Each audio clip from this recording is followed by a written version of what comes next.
Amy Grant should do an Eras tour because that would be Yes. really fun. And 100%. right? And was Taylor inspired by Of Amy? course. Like, you know what? If Taylor Swift how do you grow didn't up love without Amy that? Grant at some point in her life, I would literally be shocked. I might just keel over and die. But of course, Amy Grant influenced everyone. That's why she's our Lord and Savior.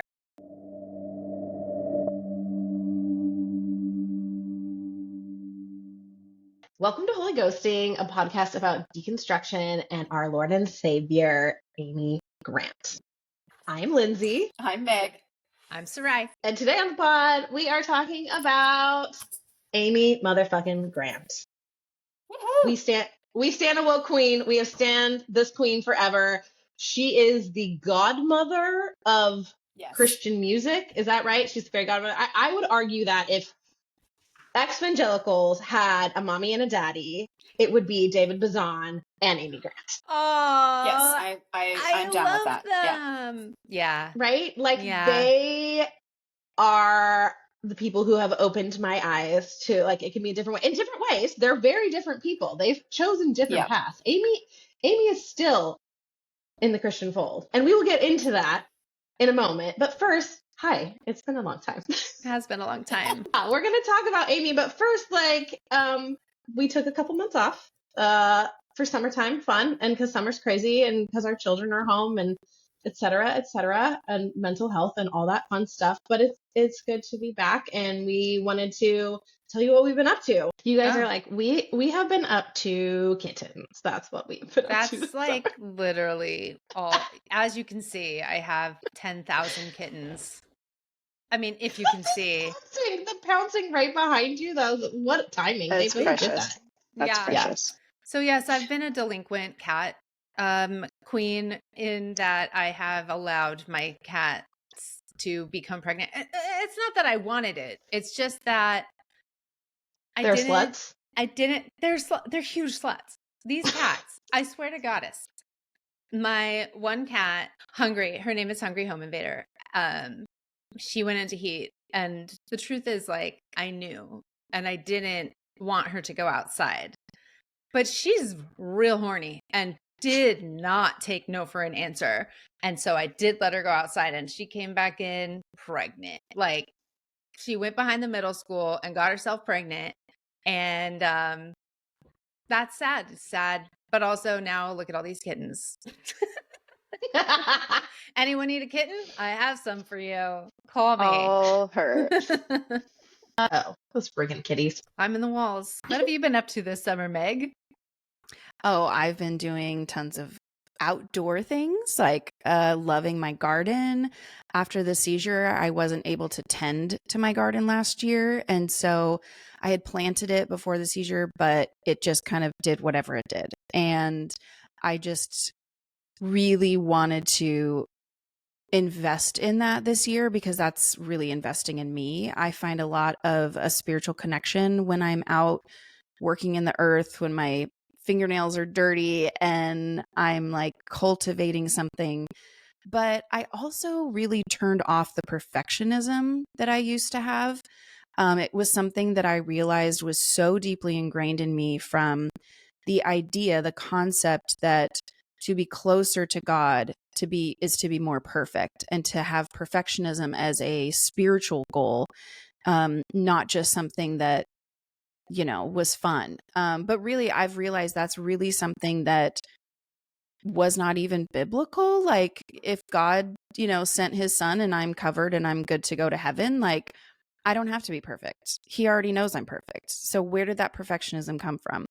And how was that nurtured and cultivated in me through, teachings in the church and what other people wanted me to uphold? So I've been really shedding that and have enjoyed letting go of things like weeding and not having the perfect Instagram looking garden, and just enjoying the cultivation and the harvesting, and really taking that time to just be in nature. Done a lot of hikes and going to swimming holes and just generally enjoying outdoors. We don't get a lot of that here. Sun is what I mean. We don't get a lot of sun here all year. So I really, really soaked it in. and had a lot of great time with my family and enjoyed, I think, just general merriment. I took naps. I rested. I gave myself space to just exist without achieving something every single second of every day. And that's something I've had to also re-regulate after recovery, is just pace and not going back to that extreme fervent pace of accomplishing something all of the time. So I would say this summer for me has been a rejuvenation, like a really spiritual experience, but completely outside of Christianity. So I take that as a big win. Love that journey for you. What about you, Sarai? Well, ironically, I became a professional gardener this summer, and now I do weeding for a lot of the days, and I love it because it's a different kind of employment than I've ever had before. I really haven't done a labor job in a really long time. Really long time, like over 20 years. I think the last time I did something like this was like I did move out cleans in college for a summer, which was harrowing and disgusting and awesome. It also had made me at the time very extremely like picky about how clean the cupboards were in my house and things like that. But now I go outside into gorgeous yards and work with a gardening company, and I do, just clean up and make it look pretty, and it's really great. And what I like a lot about it is, one, of course, I'm outside, which is awesome. I'm moving around, I'm doing stuff with my body, and which has also been a challenge because I'm older than I was 20 years ago when I was doing move outs. And so that has actually been kind of a challenge, but it's a good challenge. Like, it feels good to me. And that's been really interesting. I think for me, one of the things I've been really thinking about and meditating on while I'm doing gardening all these days is being with the seasons. And I've been practicing over the last couple of years, especially being with what is, and experiencing the emotions and the thoughts and all of the things that come along with being in the present. It's easy for me, like a lot of us, to get caught up in the work, that I was doing when we first started this podcast a couple of years ago. I had a really intense job working on houselessness for my city and county. And so it's been a really different thing to kind of re-enter the working world through a totally different door. And I also decided to do this way because I've been really reopening myself to the kinds of things I've done in the past, like coaching and consulting and so forth.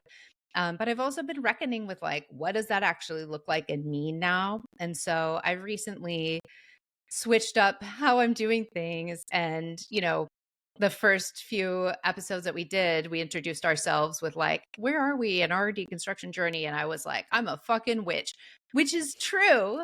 But I haven't really led with that for my work or for my business. And I'm just leaning into what I have been called to do for a really long time, which is helping people with a lot of different things through connecting mind, body, and spirit. And in particular, I love helping folks with looking into and finding spirituality and redefining what that means post religion and post evangelicalism, whether that's healing your body, and which you have to do, and also, moving energy and shifting some things that are like rock solid embedded in us. And so that's really exciting to me. Like, I'm pursuing a sex coach certification program, and that's one aspect that I look forward to bringing into my work. But in the meantime, I'm, doing a lot of energy work and kind of one-on-one connection with folks, and, like I said, communing with the beautiful earth and enjoying what that is bringing. And, like, again, kind of being with the seasons, this space between summer and fall, like August is always a really interesting time for me. It feels like putty a little bit, like the season is shifting and you can see these little subtle signs, and there's a feeling about it that comes up that I think we try to rush from like, it's summer now, it's fall. Lindsay was talking earlier, her nails are very cute. They're little like yellow nails with little white flowers. They're so cute.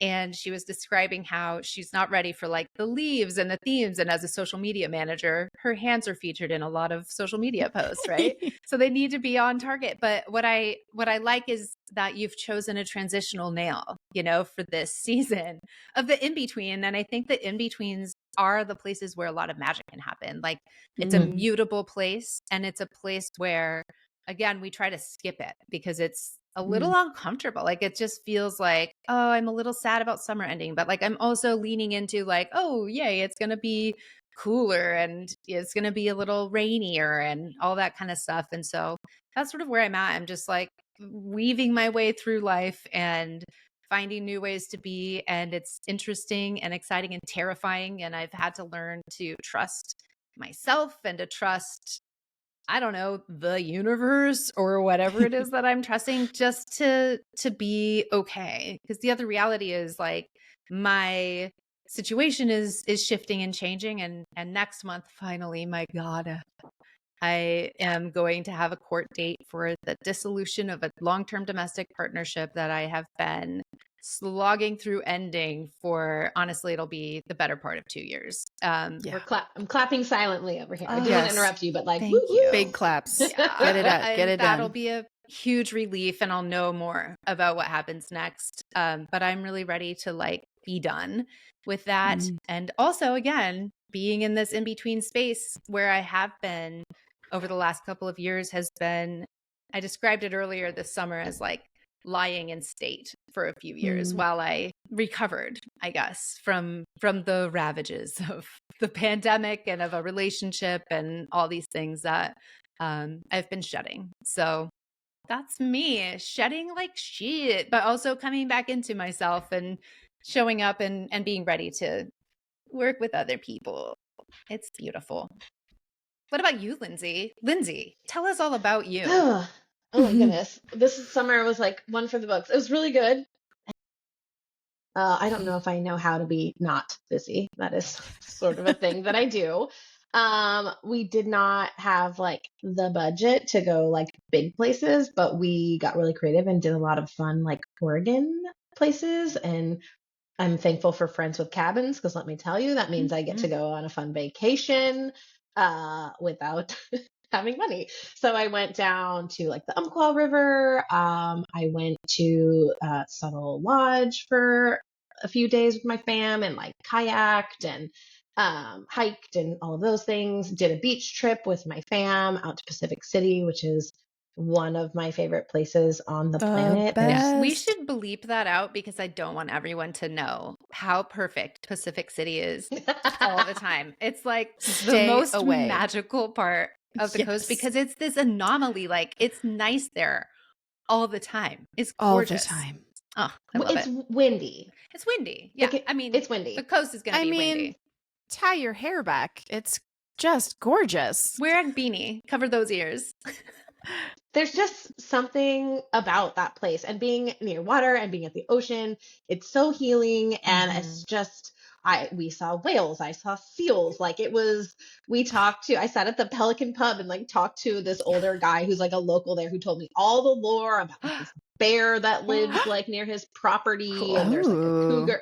Yeah, he told me, he was like the unofficial mayor of Pacific City. His name's Dave. Love Dave. Hi, Dave. I'm beautiful Oregon, which was great. And since I work for myself, I was like, screw it. I'm just going to like bring my work with me to these places and like go gorgeous spots. And as you all know, like the challenge of childcare in the summer is a thing. So I definitely had the feeling of like being behind in work all the time, which is not my favorite feeling. So there was I am grateful for going back into a season of like routines. Yeah. Like it was fun. We explored, we did things. I'm extra, like I'm classic Leo. My birthday is in August, and every year I rent myself a pontoon boat and go out on the Columbia River with all of my girlfriends, and we listen to really good music and smoke a lot of weed and swim and have a great. Don't worry, we keep someone sober for driving the boat. Good job. But it sounds is, perfect though. Mm-hmm. Dude, it's the best. I'm like, I can't imagine. This is 3 years now we've done it, and I'm like, I cannot imagine any other way of celebrating. I love it. It is, and maybe it's a little bit extra, but like whatever, I'm extra. That's fine. And you know what? I don't fucking apologize for it. That's right. Embrace it. Yeah, so that's my summer update, and I guess that brings me to I should probably give a little what my life is going to look like going forward and how that affects this podcast. I did a lot of soul searching over the summer, and especially with the break that we took, it sort of showed me that like I need to take some things off my plate for my mental and physical health specifically. I've had IBS for ages, but I've had some other stuff going on. And frankly, I've just felt like garbage for months and months. And I have seen doctors for my stomach. And also, if I'm being honest, my vagina has been mad at me for 2 years. So rude. So rude. And I have taken every test and every medication and changed OBs. And I am seeing a naturopath. And I think I just need to take care of myself for a little bit. And I am also I've always been like the primary income earner for our family. My husband does work and makes money, but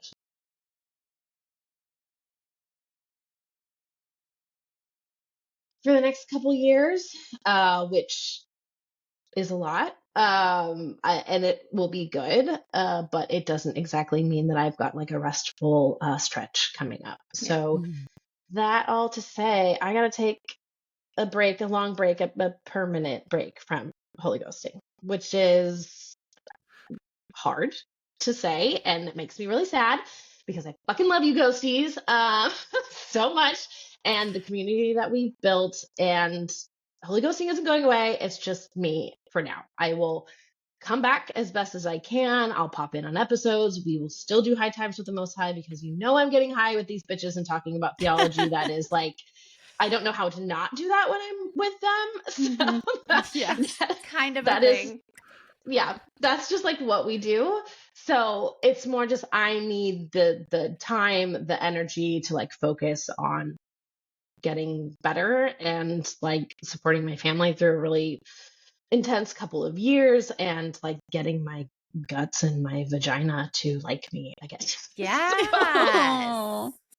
It's that yoking of your body, mind, and soul there. Yeah, we've all been proponents of taking care of ourselves, and as much as it like sucks to admit it, I am not a quitter. I am not one that likes to step away from things ever. So this was really, really, really, really, really hard for me. But yeah, these ladies are gonna keep it going. I just wanted to tell you all that this is my last episode with Holy Ghosting, at least for a minute. And what better way to end than with talking about our woke queen, Amy Grant. We had to do it. It's like, what else are we going to do? Not do this epic thing that we've always wanted to do. We've been talking about our obsession with her for years. We have made buttons. We made Valentine's. Was it age to age, you're still a babe? The best thing I've ever created. Yes, the really best so thing good. I've ever created. Really, so that good. got around too. I liked it. It did. It got around. We've become friends with Flamey Grant, a drag queen who is like our dream. Like we started this podcast because we want to be friends with Amy Grant. Not really. That's not true. I mean, it's partly true though. Like it's a little. I mean, I wouldn't be mad at it. Right. But like we have always said, like the goal is to interview Amy. So if that does ever happen, 100% I'm coming back and obviously. I will be on that episode. Yeah. Clearly. It would just be evil if we didn't invite you to that. I would be like, I will pay you money to be on that. Let's get our booking manager on getting Amy Grant on this podcast. Yeah. Okay. So we'll just make that happen real quick. Yeah. Booking manager being just us.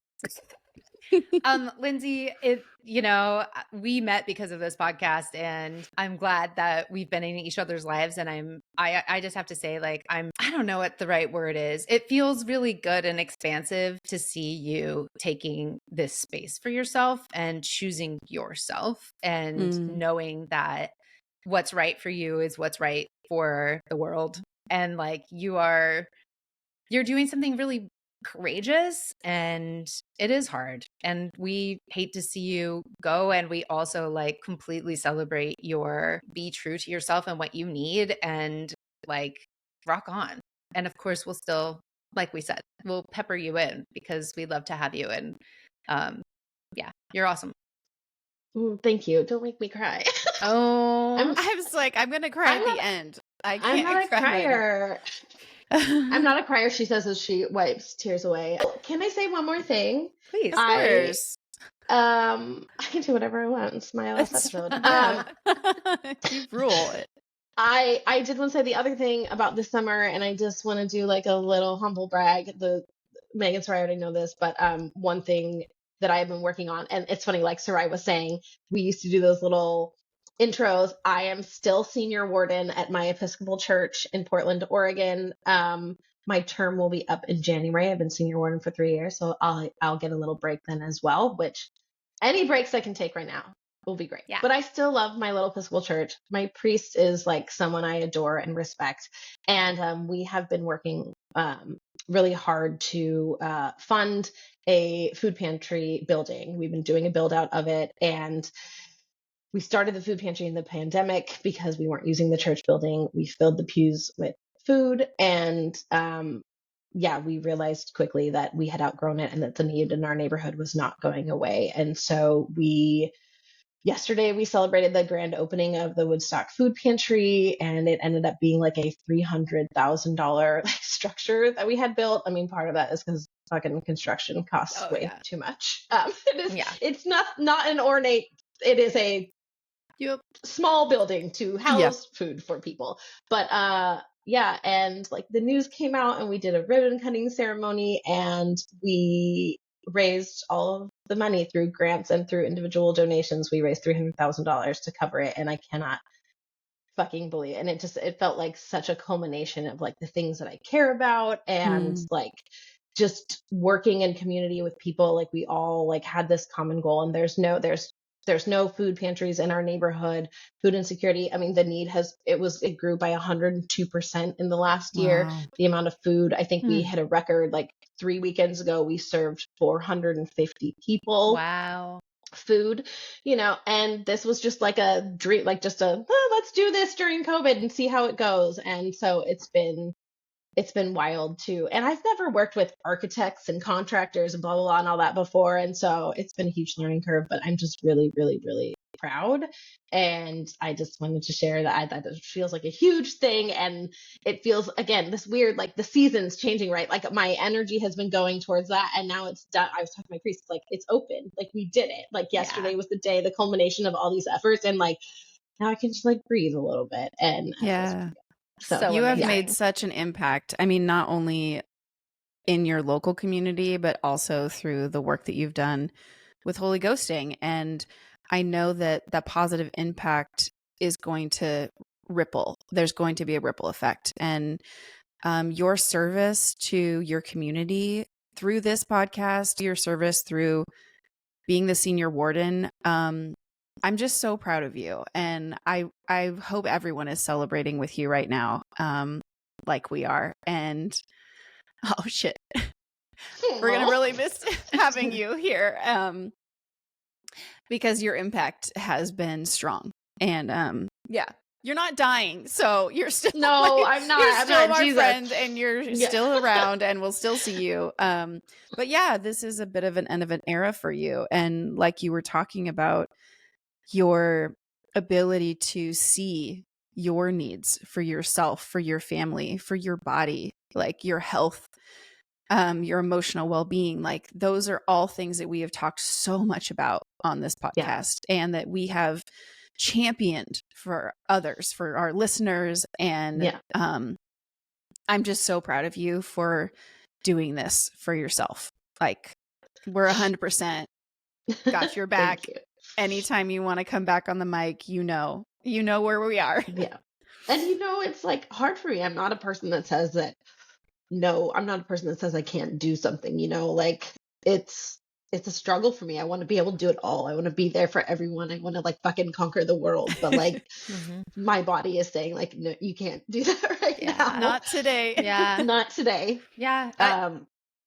I just like, I really relate to that. I think all of us do. Like me, you, Meg, surely too. And I think it's a wild thing when our bodies are like, yeah, I'm not going to keep doing this. And I will because I have to bring up how Paul was a dick.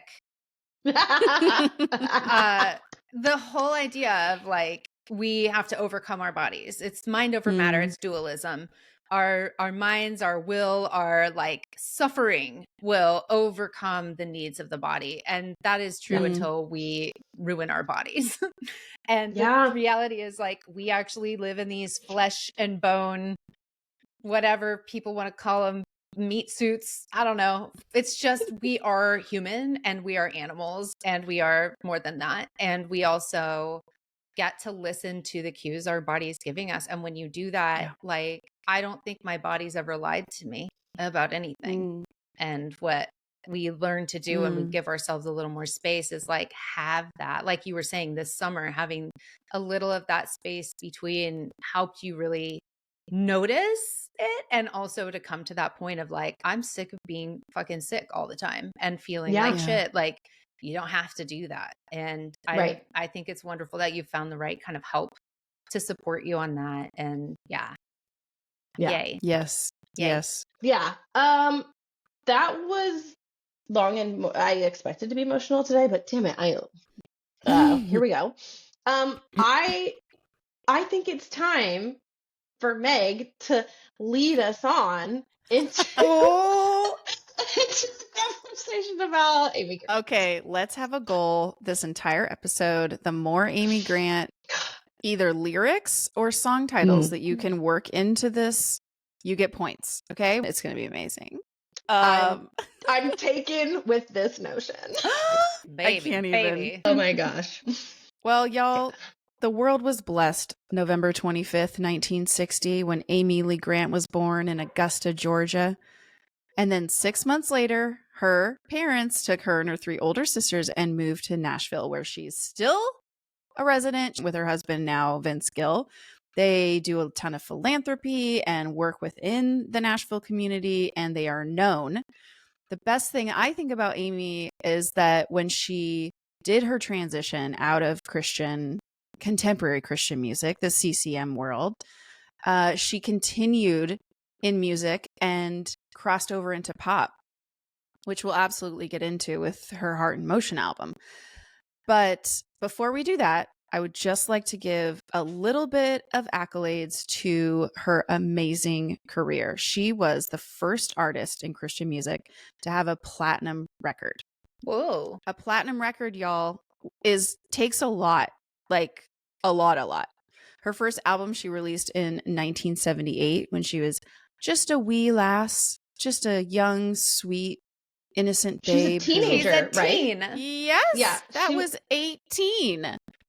She just came out. She was one of those T Swift singer-songwriters who just wrote and wrote and wrote. Her passion, her spirituality, she had a lot to say. And she's a beautiful lyricist. I mean, a really beautiful songwriter and an alto, which is a real hard thing to be in the music industry and be super successful. So again, alto pop stars, they're rare. So way to make it, Amy. Yeah, absolutely. And thank you for paving the way for altos and mezzo sopranos like me and maybe us, because it's a lot like less weird now, but I love bringing it down at like a little register, Thank you. I mean, she wrote so many songs that we could all hit the ranges of. Like, this wasn't out of our reach, Like, as little kids, we were in there dancing. I can just like hide in my room and sing If These Old Walls Could Talk, like sadly to myself for hours, because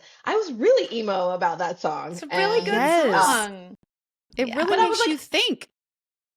It does, but I also am like looking back and I'm like, I don't even think I really knew what it meant, No.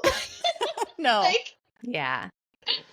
I think if we could, I would love to get into every single Amy Grant song and like really dissect it and see like what actually is she talking about here.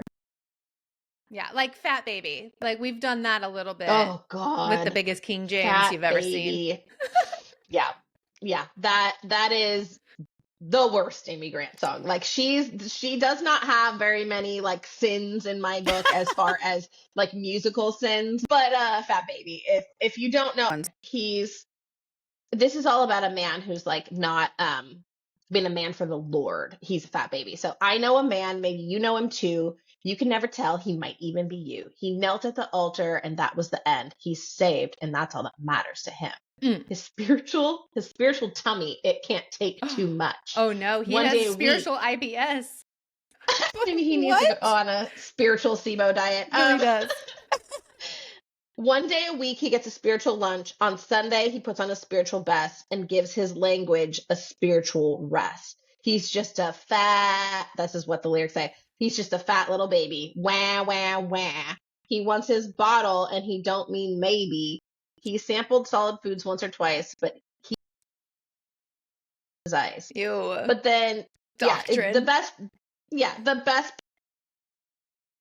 sanctifies redeemed by the blood, but his daily devotions are stuck in the mud. He knows the books of the Bible and John 3:16. He's got the biggest King James you've ever seen. Nice. I'm sorry. I'm sorry. We have to pause. The innuendo is magnifique. Chef's kiss. We're doing a little bit of research on our Queen Amy for this episode.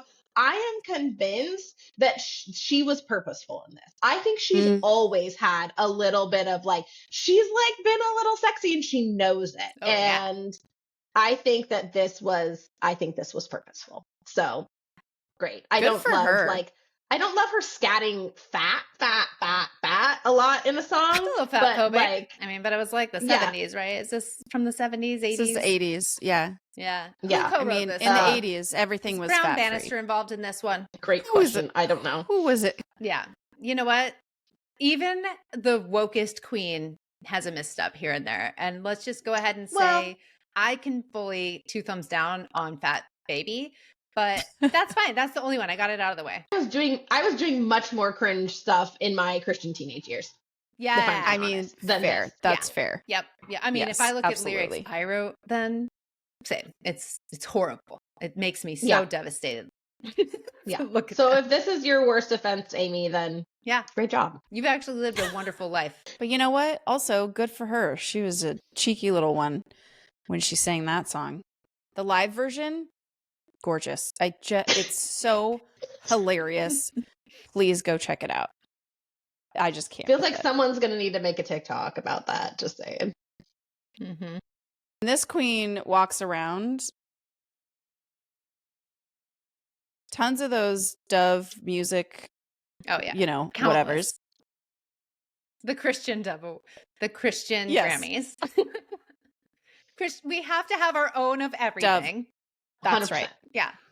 She has 3 multi-platinum albums, 6 platinum albums, 4 gold albums, 10 top 40 pop singles, 17 hits on the top 40 adult contemporary chart, and then, you know, a bunch of hits on the contemporary Christian charts. Mm-hmm. But I would like to take us to March 5th of 1991. This was a turning point in Amy's career. Heart in Motion came out. Mm. It is her most successful album still to date, and it sold 5 million copies, certifying it platinum. Wow. And it was, get ready for this, a secular album. What? Right? What? Her first ever secular album, but it did have some Christian songs mixed in there too. Ask me how I know there's a God up in the heaven. Right. Yeah, that is certainly a Christian song. Weirdly about like sexual abuse. If you listen to the words, she dealt with dark shit in her song. She went there. As a kid, I knew what she was talking about, and I was like, but it's that's amazing. As a woman with a voice in that era, in such a prominent space like the Christian community, I think she what I love about Amy is feel like she took that so fucking seriously. Yeah. She knew she had a voice and she knew that she had sway. Like she could shift. We've seen that in her more recent years. But back to 1991 when Heart in Motion came out, this was a really pivotal time in my life. And that album I was allowed to get because it was Amy Grant. I don't think anyone knew that there were secular songs on it because I don't think I would have been allowed. Which by secular, you mean there's literally no curse words, no mentions. It was just songs that weren't specifically about golf. Yeah, like right. she wrote heterosexual love songs that were not sexy at all. And one of the titular song is about her actual baby. Her baby song was probably my favorite. I don't know why. It had like really good music happening. It had some like good change ups. Oh yeah. And also it sounded like it was to, you know, a man. Turns out it was about her daughter who was in her womb at the time. And she wrote this song for her baby girl that she had not met yet. And I didn't find that out until adulthood. I think it was pretty recently during this podcast, like the last couple of years, it was something that I realized. And it actually warmed my heart so much and also gave me a lot of embarrassment because of how I made a mixtape in 5th grade for a boy that my friends told me was my boyfriend. And when I moved away and didn't get to be there for the last 2 weeks of school, the letter that I sent with the mixtape, and I talked so much about this song, Baby Baby, and how it really was the way that I felt about him, even though we had never physically touched each other. I mean, it's or just a held notion hands, that you were taken hung with. out. Yeah, you were taken with a notion. And I love him. kind of feel like as children, we were taught that there's some maternal instincts in our love affairs anyway. Like we're supposed to be weirdly mothery to men. That's not wrong. I think you don't need to be embarrassed. And of course the song was presented that way too. It's not like she was walking around carrying a baby doll. The music video that I saw of her is her in a white room. There's a ladder involved in this set. And perhaps maybe I'm remembering this wrong, but I thought there were also like some white sheets, you know, some kind of white, beautiful, like with fans blowing. And there's a man, he's young and like hot, and it's not her husband. I think when that this was happened, that moment was so scandalous, like unbelievably scandalous. Like acting is evil. She'd have to be literally with Gary Chapman, who I'm sure was so strung out at the time that he couldn't even appear in something. Like, give me a break, this man. Like, but yeah. Sorry, for those of you who don't know, Gary Chapman was Amy Grant's first husband, and he was deeply into the cocaine.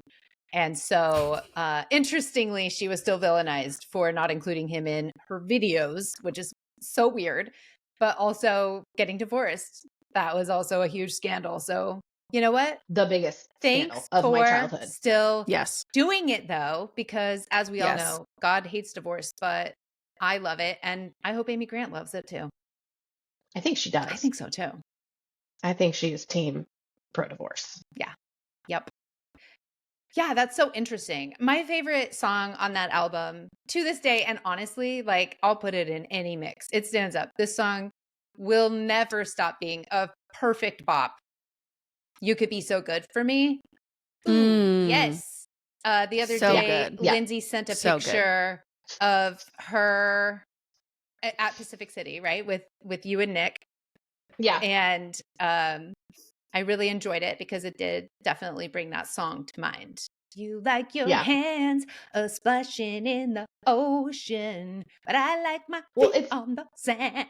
it's because my husband is into Formula One, and his dad gave him an Andretti racing hat. Yeah. And my husband did not grow up in the church. He does not know Amy Grant songs. And so every time he wears that hat, I'm like, you like to drive like Mario Andretti. And he's just like, what the fuck are you talking about? Yeah, but he knows how to finish the phrase. That's fine. I like just taking my time. Yeah. Yes. It's a bop. It's a bop. Good And stuff. yeah, I'm not mad about the fact that it gets stuck in my head every time he wears that hat. I will also say That's What Love Is For. Oh, That one is another one you could just sing at the top of your lungs. absolutely. I mean, with the windows down, driving Yeah. in my Yeah. 87 Nissan Sentra, blasting that. I Oh, put yeah, together that was a a good summer. mix and just put it on shuffle. It's called The Queens of My Heart. And she was on it. And every time an Amy Grant song came on, first I would start laughing because I couldn't believe it. And then, even though I put it there, but then when I would start singing it, I was like, I know all the words to all of these songs and I haven't heard them in 20 years, you know? And that one is Yes, great. yes. That one's so good. I love it.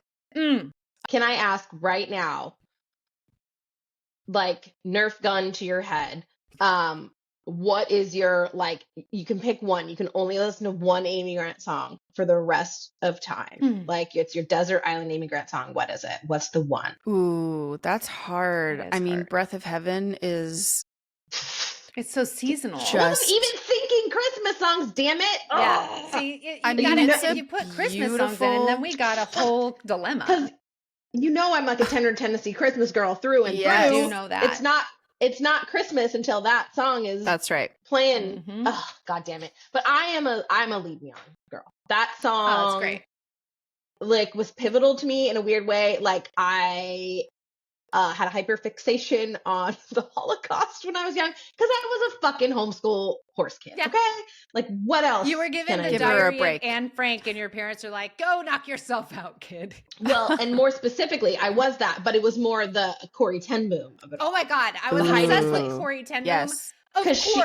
Obsessed, Uh-huh. obsessed, because Yeah. she was the Christian version She of was a Anne Frank, right? Christian one. Mm-hmm. And so that got me started. But then Lead Me On it's about that. It is a dark song. Yeah. It is talking about people being loaded onto trains and being like taken to concentration camps. And here I was like 10 years old, just like, lead me on, lead me on. Like, how is that a pop hit? Like a Christian white woman writing a pop song about the Holocaust. But here we are. It's It happened.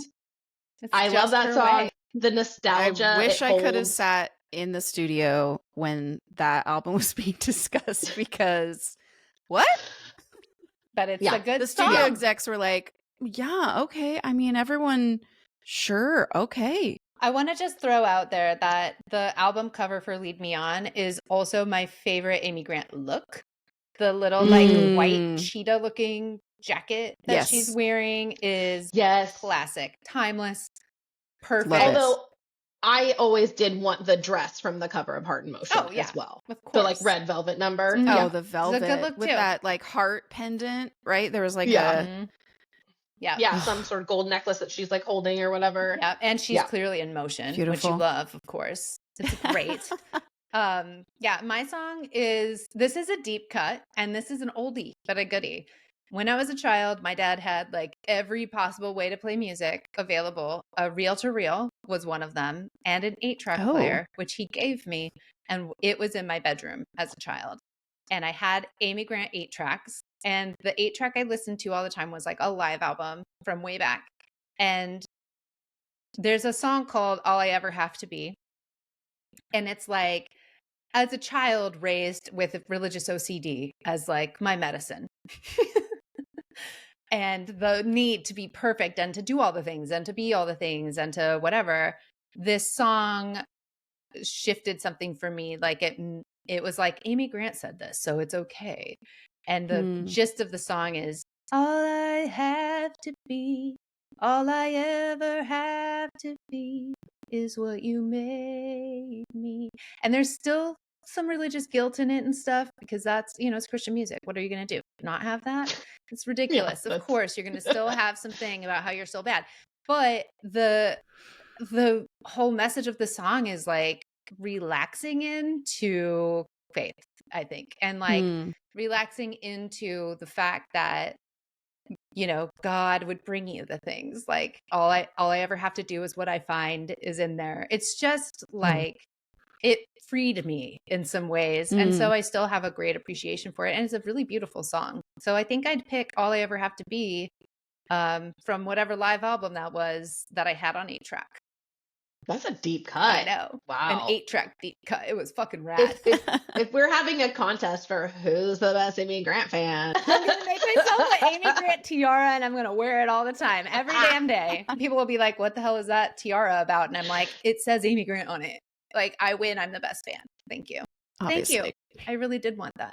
And I don't admit defeat lightly, but I'm like, I don't even, like, I vaguely recognize that song, but I don't know that song. Well, you're making me question. Everyone should listen to it right now. It's a great album. If we can, does it exist like on the internet? Yeah, because sometimes I still will find it and be like, because it's also very, I was a little kid, like probably it was 9 early. or 10 or something like that when I was listening to that, because it was the first record I ever bought. I bought 2 records at the record store because they were on sale. My dad let me buy them. And one was Amy Grant's collection, like Greatest Hits, which is amazing, and Lead Me On. And I was like obsessed with both of those albums, and I would like put them on the record player and sit there and listen. But this one song from the 8-track player was truly, truly the best. Was that from her first album, her self-titled album? Probably. I think so. It's old. That's gorgeous. It's real old. Yeah. It's back in that late 70s world.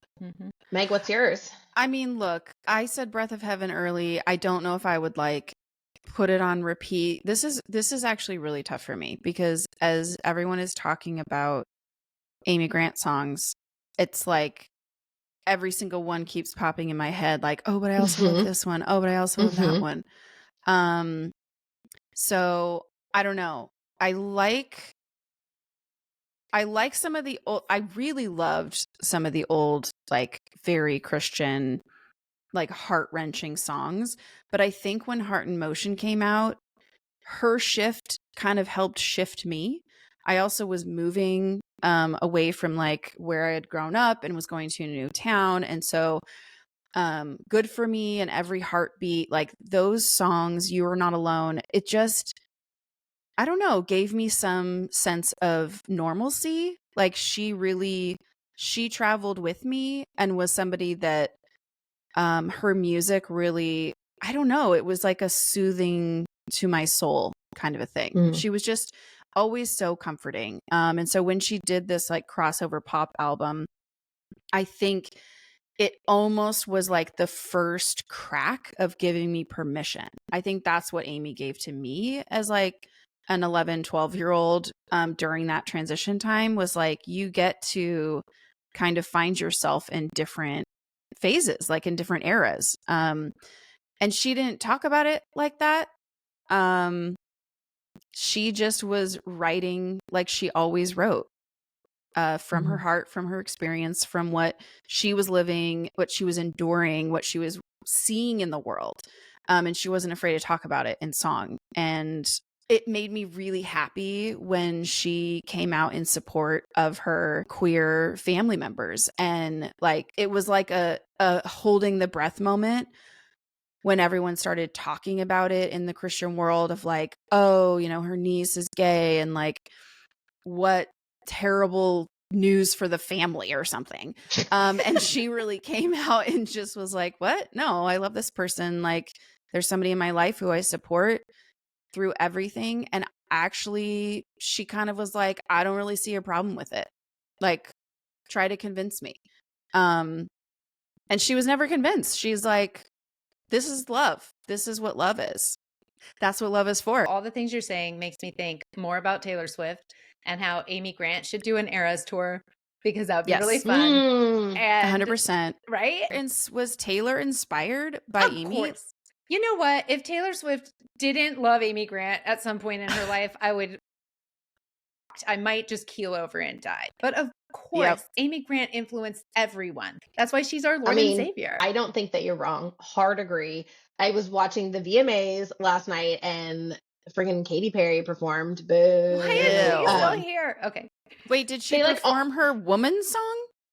No, they honored her with some video Vanguard thing, so she performed all her old songs. But like, she recorded Woman's World with Dr. Luke. Gross. Yes, like, get out of do here. not honor this woman. But it's funny though. I bet you she knows some Amy Grant because Katy Perry was raised evangelical. Although she has. If you take two women in their careers and one that is I want to uphold and one that I'm like, go away, girl, I'll let you make some guesses about that. We could talk about everything about Amy forever. I want to go back to the divorce real quick because as I said earlier, it was one of the like biggest scandals of my childhood. We all, this person that we had put on this pedestal that we were allowed to listen to, that we loved, even like once Hard Motion, there was some whispers like, oh, she's flirting with a man in her video. She's not only singing about God, heaven forbid.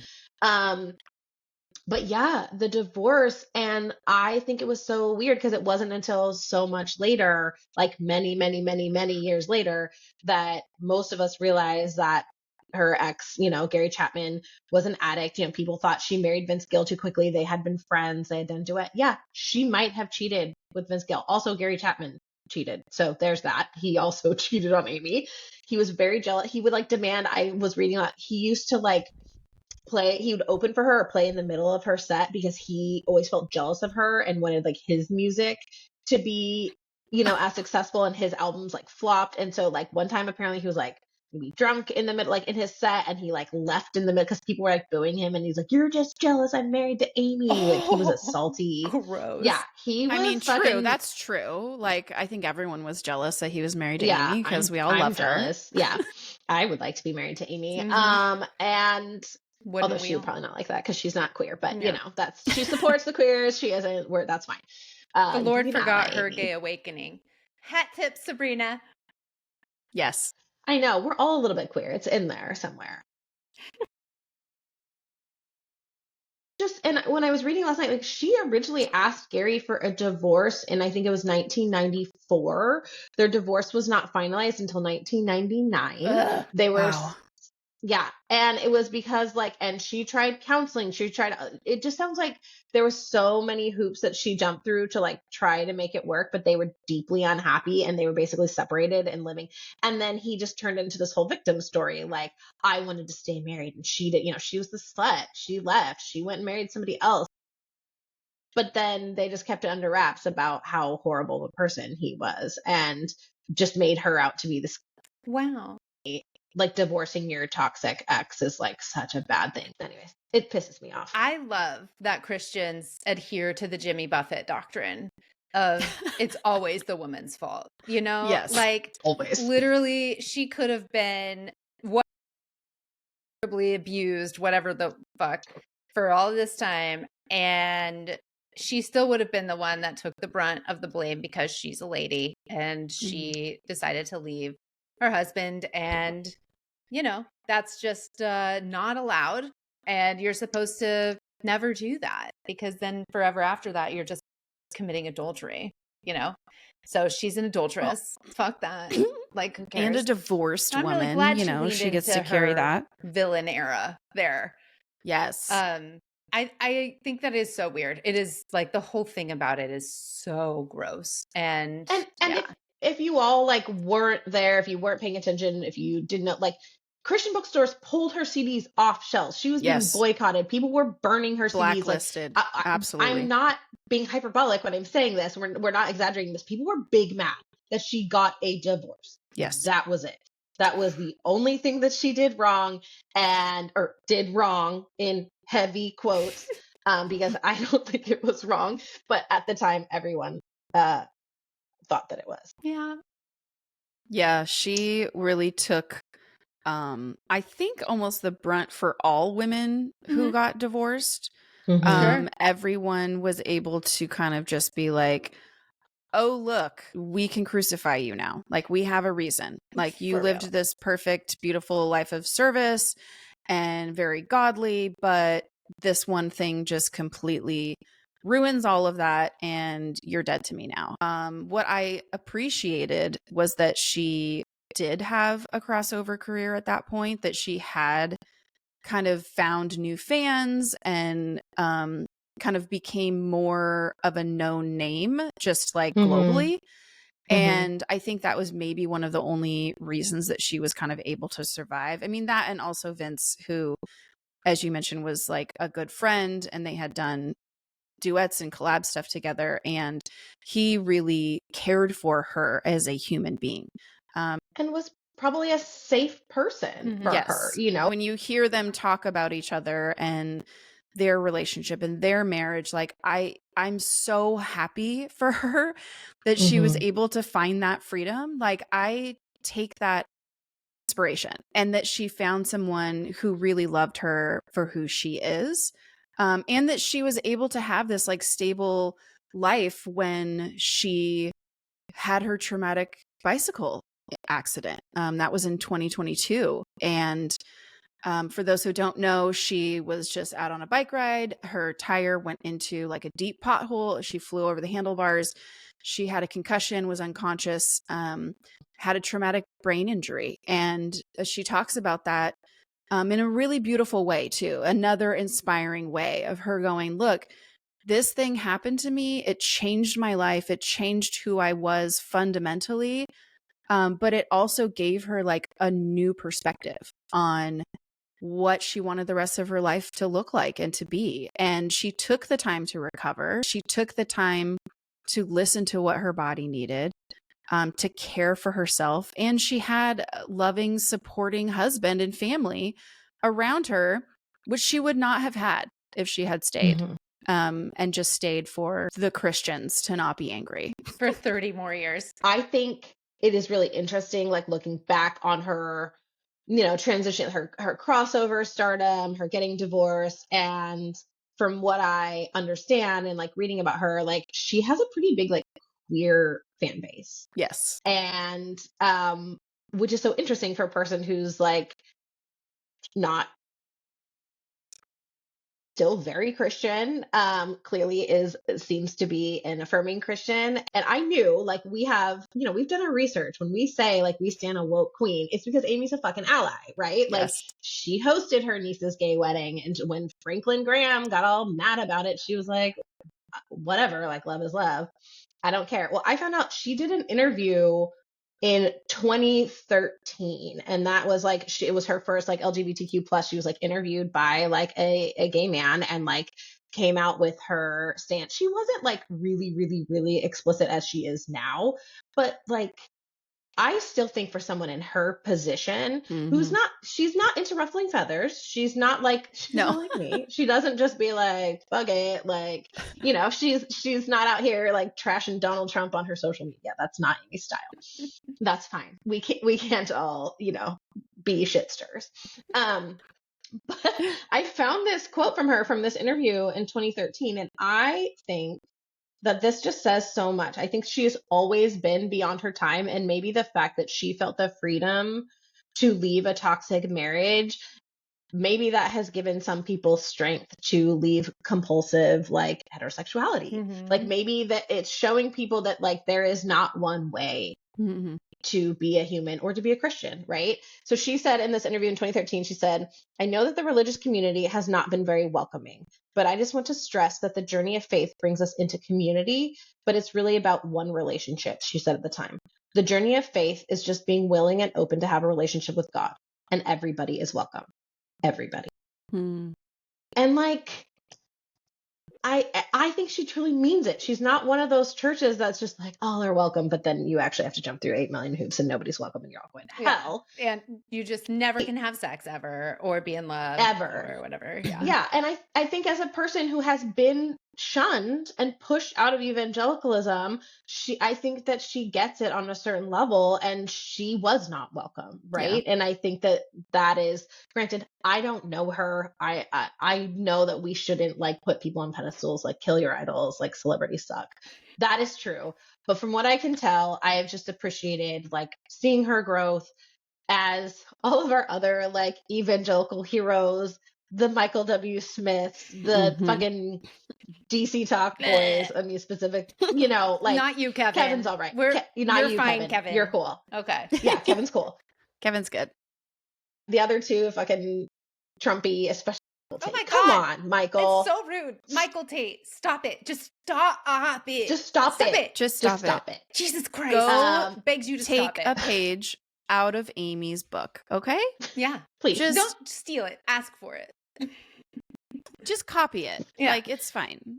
You know? Yeah. Yeah. They could all stand to learn a little bit from Amy. Yeah. So anyways, that is my little diatribe on Amy. Clearly I can say things about her. She's amazing. Forever. Did you say your song? Yeah. Did you say what one is your song? The Desert Lead Me Island? On. Lead Me On. Yes, you did. Yeah. Okay. Yeah. Silly me. That's mine. Yep. That is my Desert Island Yeah. Amy song. Now, after all this. I might get. Oh, what? Oh, go ahead. No, I was just going to say after all of this, I mean, you said Breath of Heaven, but it didn't feel like you were committed, Meg. Is that your final answer? I feel like this is important to like close the loop on. For me, I think I need to know this to feel like whole as a person. Well, then you named like 3 songs from Heart in Motion. So do you need to narrow it down? Like which song is it? Yeah. Should we cast lots about it? I mean, we could do... Do we need to lay out a fleece? Yeah. Dear God, I left this performance fleece out for you. You're going to make me pick one, and I'm just like unprepared and unable to do it. Can I say this? I just want to help you understand the stakes. One, it's important for my mental health. If I don't get this from you, I will die. But the next thing is, it actually doesn't matter because I doubt you're going to a desert island. And if you were going to go to one, you would not have time to take one cassette tape and a tape recorder to listen to this Amy Grant song over and over. On it. So it's like not actually going to happen to you. I feel like you could just pick one that you're like, right now, this one is my favorite one if I really think about it. I'm going to do If These Walls. Perfect. Oh, that's a good If These one. Walls I'm Could going to go listen to that song right after this because I feel like I need that song today. I love old buildings. I love, places that people have existed where they don't exist anymore. I think that for my imagination, especially on a desert island, would really keep me going if I just was constantly thinking about the walls, you know? Yeah. Oh, right. You could just change it though on your desert island to like, if these old trees could talk. That's right. Like, because what would those trees say? They would say some things. I've seen some shit. They'd so many things. What do you think you did? Fell out of a coconut tree. That's not like... No, I think for me, the song, it was like if you can go into your imagination and really think about other people besides yourself. I don't know. It just like took me out of the depths of despair of all the other songs I'm thinking of were all very like, I need God to fix me or save me or like I'm terrible or worthless. And I love that about Amy, that her songs were kind of more of like, I don't know, like the realness of her struggle really comes out. Like her humanity really comes out in the song, that she didn't live a perfect life. She experienced a lot of shit. And her emo nature. I feel like 100%. This choice is showing me that your inner like emo child is like going strong, because like when she belts into that, like they would tell you that I'm sorry for being cold and blind and weak. Like, wow, Amy, like that. And then what does she say after that? They would tell you, that it's only that I have stubborn streak or whatever it is, right? Yes. That I have stubborn streak. Yeah. It's like she just gave my little girl soul like the ability to know that you could sometimes rebel. And she did, man. She always kind of rebelled.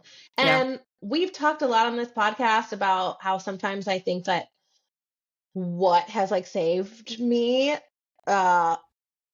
is having one toe out of evangelicalism. It wasn't even a full toe, and I feel like Amy had a bit of a toe out. Yes. Like she rode the line. Yeah, she was so Christian, but at the same time, she just, I don't know, she took some risks, and I respect that. I think, our mother, Amy, we'll always have a place in our hearts for you. You keep our hearts in motion, and we forever love you. So please join us sometime on our Holy Ghosting podcast. We will welcome you at any point, and we would love for you to talk about, I don't know, whatever you want. Honestly, just come and join us. We would love to have you here. And I hope all of you ghosties will stick around for this new season that we're planning. Don't worry, we're going to force Lindsay to come back and do some high times and show up on the feed. She is not gone forever. But in the meantime, Sarai and I are taking on the torch. We're going to keep on carrying on. This podcast has been an evolution for me and my spirituality, in my fully detaching and leaving the Christianity of my youth behind. And kind of like what I mentioned earlier, I realize that I'm now able to find spirituality and find connection with self and with spirit in such a different way. And Sarai has been a huge part of that for me. As we all know, she left quite a long time ago. And as she has embraced herself and who she is, she's really helped me to just explore that. And that's something that we're excited to do for everybody. We know that everyone's in different phases, different eras of life right now.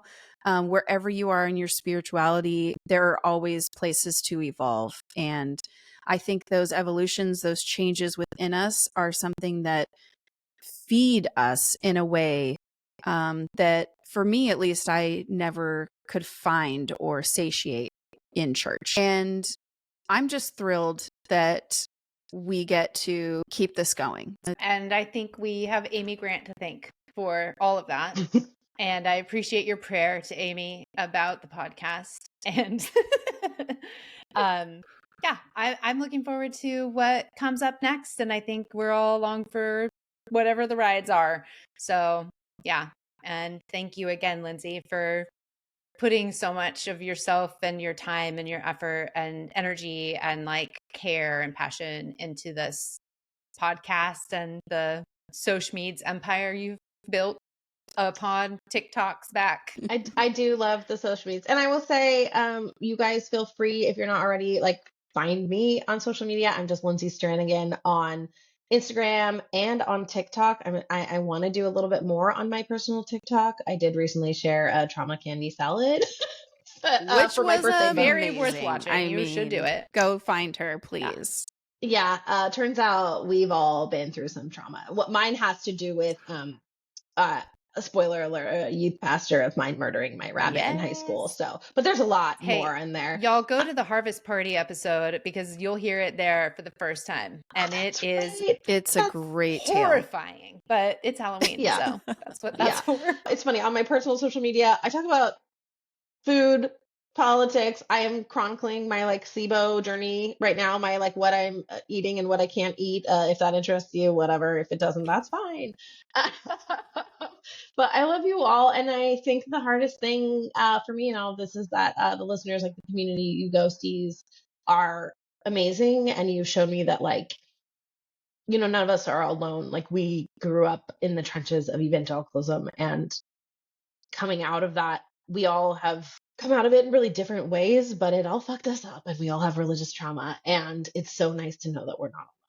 And that has been the biggest gift that this podcast has given me, is just the conversations, knowing that like there are safe spaces out there and there are people who are doing the work, and like we can be our true authentic selves, and like we can figure this shit out, and we can heal. And I just love you all. Thank you for listening and for like helping me grow. And I'm not like disappearing. I'm not going anywhere. I'm a very online person. I don't know how to not be online. So you will see me on the interweb. So come and follow us on TikTok at Holy Ghosting, or go to our website, holyghosting.com. We'd love to stay in touch. We love you, ghosties. Thank you so much for sticking with us during this summer break.